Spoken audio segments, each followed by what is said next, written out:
ඔයාලව අදත් ආදරයෙන් nurse චම්පි channel එකට මම පිළිගන්නවා. ඉතින් අපි මේ වෙනකොට කතා කර කර මින් ඉන්නේ ඔයාලට වැදගත් වෙන ටිප්ස් ගැන.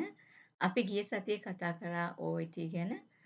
ඒ නිසා අපි මේ සතියේ කතා කරමු ඊළඟට ඔයාලට වැදගත් වෙන අපි වැඩිපුර කතා නොකරපු මාතෘකාවක්. ඒ තමයි CBT. CBT කියලා කියන්නේ ඔයගොල්ලන්ට ප්‍රොසෙස් එකේ අන්තිම හරියදී ඕන වෙන එක්සෑම් එක කම්පියුටර් බේස්ඩ් ටෙස්ට්. එතකොට මේ ගැන විස්තර තියෙනවා ඔයගොල්ලන් UK නර්ස් කෙනෙක් විදිහට රෙජිස්ටර් වෙන්න කොහොමද කියලා NMC සයිට් එකේ බලාගෙන යනකොට ටෙස්ට් ඔෆ් කම්පිටන්සිස් යටතේ තමයි මේ ඊළඟ එක්සෑම් දෙක ගැන කතා කරන්නේ. CBT එක ගැනයි OSCE එක්සෑම් එක ගැනයි. එතකොට CBT තමයි ඔයාලට ලංකාවේ ඉඳලා කරන්න වෙන්නේ. එතකොට අන්තිමට කරන්න වෙන එක්සෑම් එක. එතකොට CBT එක්සෑම් එක ගැන ඔයාලා දැනගන්න ඕනේ මොනවද? CBT එක්සෑම් එක මම කිව්වා වගේ කම්පියුටර් බේස්ඩ් එක්සෑම් එකක්, ටෙස්ට් එකක්. ඒක පාර්ට් දෙකකින් තමයි යන්නේ. Part A and B. Part A එකදි වෙන්නේ ඔයගලන්ට ගේ කැල්කියුලේෂන් හැකියාව බලන ටෙස්ට් එකක් එක. අපි NMC එකේ සෝරි අපි නර්සින් ස්කූල් එකේදී ඉගෙන ගත්තා ෆාමකොලොජි. අපි ෆාමකොලොජි වලදී කැල්කියුලේෂන් කරා ඉගෙන ගත්තා. අපි ඒවා තමයි එදිනෙදා පාවිච්චි කරන්නේ අපි ඩ්‍රග්ස් දෙනකොට. ඒ වගේම IV fluids දෙනකොට අපි ඒ වගේම ඉන්ජෙක්ෂන් එකක් දෙනකොට. ඉතින් මේ ඒවා වේ කැල්කියුලේෂන් කම්පිටන්සි එකක් තමයි පාර්ට් A වලදී බලන්නේ. පාර්ට් A වලදී ඒ වගේ කැල්කියුලේෂන් ඕගලන්ට කරන්න තියෙනවා ක්වෙස්චන්ස් 15කට. ඕගලන්ට ඒකට පැය භාගයක් ලැබෙනවා. ඉතින් කලබල නැතුව ඔයාලට ඒ පැය භාගය ඇතුළත ලේසියෙන්ම ඒ ප්‍රශ්න 15ට උත්තර දෙන්න පුළුවන්. ගොඩක් සිම්පල් ක්වෙස්චන්ස් තමයි අහන්නේ. ඔයගලන්ට ස්ට්‍රෙන්ත් එක දීලා මෙච්චර ඩෝස් එකක් දෙන්න ඕනේ. කොච්චර ටැබ්ලට් ගාණක් ඕනේද? කොච්චර ලික්විඩ් ගාණක් කොච්චර ලික්විඩ් ප්‍රමාණයක් දෙන්න ඕනේද? ඒ වගේ ප්‍රශ්න තමයි අහන්නේ. එකම දේ තියෙන්නේ ඔයගොල්ලන් කල්පනාවෙන් කලබල නොවි දෙපාරක් හිතලා ඒවට පිළිතුරු දෙන එක තමයි. එතනදී ඔයාලට මතක තියාගන්න ඕනේ ගොඩක් කැල්කියුලේෂන් වලදී අහන්නේ සමහර ඒවා ඒගොල්ලන් බලාපොරොත්තු වෙනවා ඩෙසිමල් පොයින්ට් වලට ආන්සර්ස්. එතකොට අපි ඩෙසිමල් පොයින්ට් වලට ආන්සර්ස් දෙනකොට for example ආන්සර් එක 1.5 නම් අපි 1.5 කියලා මිලිලීටර් එහෙම නැත්නම් මිලිග්‍රෑම් කියලා කියන්න ඕනේ. හැම වෙලෙම අර යුනිට් එක දාන්න මතක තියාගන්න. සමහරට අපිට නම්බර් එක විතරක් දාලා යුනිට් එක දැම්මේ නැත්නම් ඔයාලන්ට පාස් මාර්ක්ස් හම්බ වෙන්නේ නැහැ. ඒ වගේම තමයි එතෙන්දී 1.5 ඇරෙන්න 1.5 0 කියලා දාන්න එපා. මොකද 0 එකේ වැලියු එකක් නැහැ. ඒගොල්ලන් ඉල්ලන්නේ 1 decimal point එතනදී. එතකොට අපි මිලිග්‍රෑම්ස් කියලා S අකුරක් අගට එඩ් කරන්න එපා. just මිලිග්‍රෑම් mg විතරයි. මිලිලීටර්ස් උත් එහෙමයි ml විතරයි. S අගට එඩ් කරන්න එපා. එතකොට ඒක ඔයාලට ඒ ටික තමයි ගොඩක්ම වැදගත් වෙන්නේ පාර්ට් 1 වලදී. හරියට ඩෙසිමල් පොයින්ට් පාවිච්චි කරන එක. හරියට කැල්කියුලේට් කරලා ඩෙසිමල් පොයින්ට් එකට තියෙන එක. යුනිට් හරියට අගට ආන්සර් එකට ඇඩ් කරන එක. සමහර ඒවා ඒ ක්වෙස්චන් එකේම මිලිග්‍රෑම් කියලා දාලා තියෙනවා. ඔයගලන්ට අමුතුවෙන් ඇඩ් කරන්න දෙයක් නැහැ. ඊට පස්සේ පාර්ට් B වලට ගියොත් පාර්ට් B වලදී ඔයාලට 120 questions තියෙනවා. ඒ 120 questions ඔයාලට ආන්සර් කරන්න වෙන්නේ පැය 2කමාරක් ඇතුළත. එතකොට ඔයාලට එක question එකකට 2 minutes විතර වැය කරන්න පුළුවන්. ඔයාලා ප්‍රැක්ටිස් කරලා බලනකොට ඔයගලන්ට පුළුවන් වෙයි සමහර questions 2 minutes යන්නේ නැහැ ලේසි ඒවා. ඔයගලන්ට ඉක්මනට ඒවට ආන්සර් කරලා කාලය ඉතුරු කරගන්න පුළුවන් අමාරු questions වලට යන්න. ඒ වගේම රීචෙක් කරන්න ඔයගලගේ answers. එතකොට මේ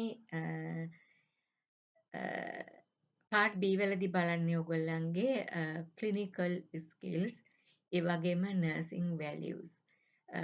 එතකොට ඒකේ ගොඩක් වෙලාවට 50% විතර අහන්නේ නර්සිං වැලියුස් 50% විතර ක්ලිනිකල් ස්කිල්ස්. එතකොට මේ අනිත් 20% වෙන්නේ 120 වලින් 50 questions values 50 questions clinical skills other 20 ගොඩක් වෙලාවට ඔයාලා adult nurse කෙනෙක් විදිහට register වෙනකොට adult nursing වලට සම්බන්ධ ඒ හරි ඒ සම්බන්ධ clinical skills questions තමයි අහන්නේ අනිත් 50 clinical skills වෙන්නේ generally නර්සිං විදිහට නර්සිං වලට. ඕගලන්ට මෙතනදී මට කියන්න මතක් කරන්න ඕන දෙයක් තමයි ඕගලන්ගේ CBT exam එක තෝරගන්නකොට රෙජිස්ටර් වෙනකොට ඕගලන්ට අගෙන් අහනවා මොන පාර්ට් එකද ඕගලන් ඉන්නේ මොන NMC මේ පාර්ට් එකේද ඕගලන් NMC රෙජිස්ටර් වෙන්නේ කියලා. ඒ කියන්නේ ඕගලන් ඇඩල්ට් නර්ස් කෙනෙක් විදිහටද mental health nurse කෙනෙක් විදිහට මේ child health එහෙම නැත්නම් මිඩිෆර්දි ඔය වගේ කැටගරි වල අහනවා. අපි මැජොරිටි අපි ඔක්කොම ඔයගලන් මේ ලංකාවේ ඉන්න නර්සස්ලා ජොයින්ට් වෙන්නේ ඇඩල්ට් නර්සිං RNA පාර්ට් එකට. එතකොට මගෙන් මෑතකදී අහපු ප්‍රශ්නයක් තමයි කොහොමද mental health නර්ස් කෙනෙක් විදිහට රෙජිස්ටර් වෙන්නේ කියලා. එතකොට mental health නර්ස් කෙනෙක් වෙන්න රෙජිස්ටර් වෙන්නේ ඔය පාත් එකේම එන ගමන් ඉංග්‍රීසි රික්වයර්මන්ට් එකමයි ඔය ඉංග්‍රීසි රික්වයර්මන්ට්මයි ඔයාලා රෙජිස්ට්‍රේෂන් එකේ ඇප්ලිකේෂන් එක පටන් ගන්නකොටම ඔයාලා ඇප්ලිකේෂන් එක සිලෙක්ට් කරන්න ඕනේ ඔයාලා mental health නර්ස් කෙනෙක් විදිහටයි රෙජිස්ටර් වෙන්නේ කියලා.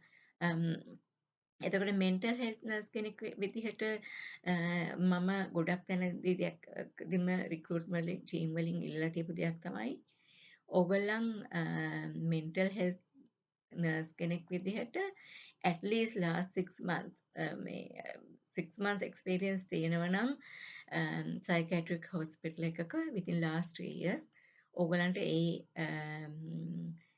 mental health කෙනෙක් නර්ස් කෙනෙක් විදිහට රෙජිස්ටර් වෙන්න පුළුවන්කම තියෙනවා UK.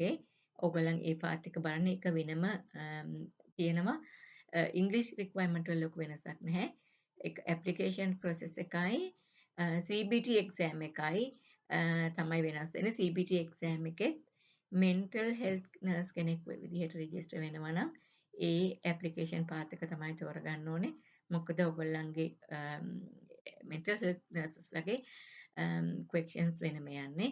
ඒ වගේම තමයි exam එකට යන payment ඒවත් වෙනස් වෙනවා. එතකොට adult nurse කෙනෙක් ගේ CBT exam එකේ part B ගැන කතා කරොත් මම කිව්වා වගේ value based 50 questions විතර ඊට පස්සේ skills 50 questions විතර ඔයාලා nursing adult nurse කෙනෙක් විදිහට නම් adult nursing සම්බන්ධ 20 questions විතර තමයි මේ papers වලට ඇතුල් වෙන්නේ. මේ ඔයගලන්ට මේ practice papers online Google ගිහිල්ලා CBT for nurses practice papers search කරොත් හොයාගන්න පුළුවන් practice papers තියෙනවා. ඔයගලන්ට practice කරන්න පුළුවන්. ඊළඟට මට කියන්න තියෙන්නේ ඔයගලන්ට values ගැන කතා කරනකොට පොඩ්ඩක් NMC site එකට ගිහිල්ලා බලන්න NMC අපිට තියෙනවා code කියලා code එකක් NMC code 2018 ඒක ගැන බලන්න මොකද අපිට නර්ස් කෙනෙක් විදිහට අපිට ethics තියෙනවා අපි ලංකාවේ ඉගෙන ගන්නවා ඒක අපිට මෙහි UK වල NMC එකේ හරියටම අපි නර්ස් කෙනෙක් විදිහට accountable accountability responsibility එකක් අපිට තියෙනවා. අපි NMC එකේ අපි ප්‍රැක්ටිස් කරන්න කියන කෝඩ් එක තමයි අපි ඇඩියර් වෙන්න ඕනේ. එතකොට ඒ කෝඩ් එක ගැන බලන්න. ඒ කෝඩ් එක ගැනත් බේස් වෙලා තමයි වැලියු බේස් ප්‍රශ්න එන්නේ. එතකොට අපේ එදිනෙදා බිහේවියර්ස් තමයි. විශේෂයෙන් our nursing values, uh,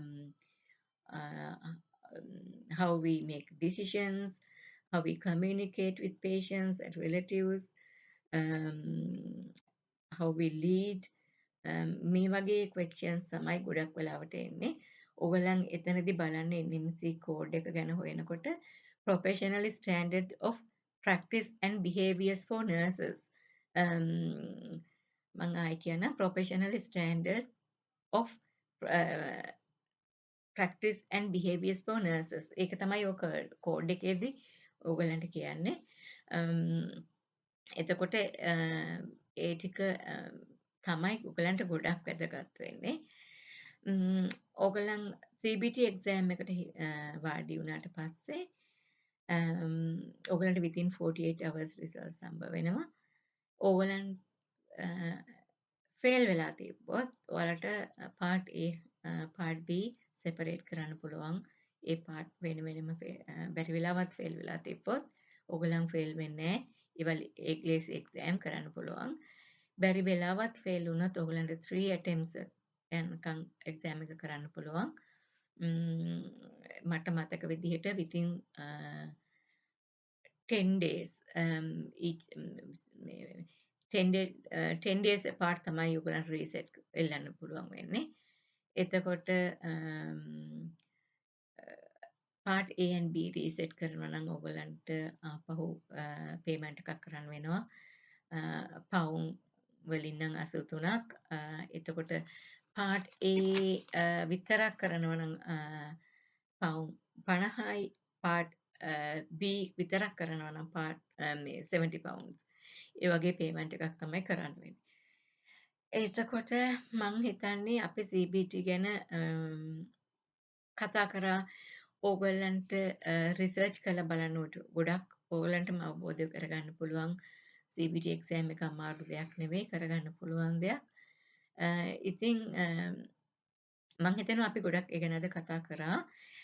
මේ අද දීපු මම ටිප්ස් ඕගොල්ලන්ට CBT exam එක පළවෙනි පාරෙම පාස් වෙන්න උදව්වක් වෙයි කියලා මම හිතනවා.